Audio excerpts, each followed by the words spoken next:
Completed in 1906, the McFaddin-Ward House has more than 24 rooms spread over 3 floors.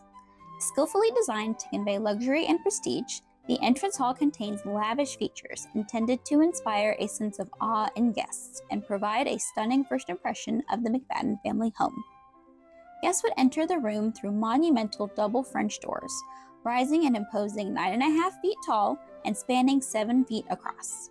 The oak and beveled glass doors feature an elliptical fan light and side lights made in a stylized French foliate fleur-de-lis pattern.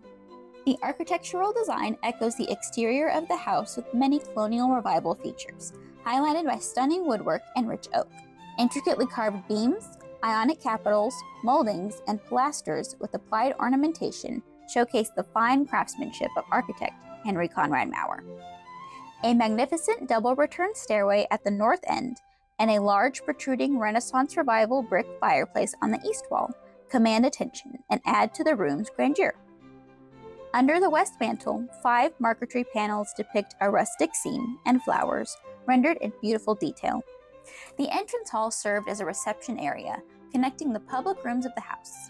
The pink parlor, dining room, library, and music room can be accessed through 4 separate sets of large pocket doors. Schedule an admission-free tour of the historic McFaddin-Ward House Museum to see the striking features of the entrance hall in person. Call 409-832-2134 for more info.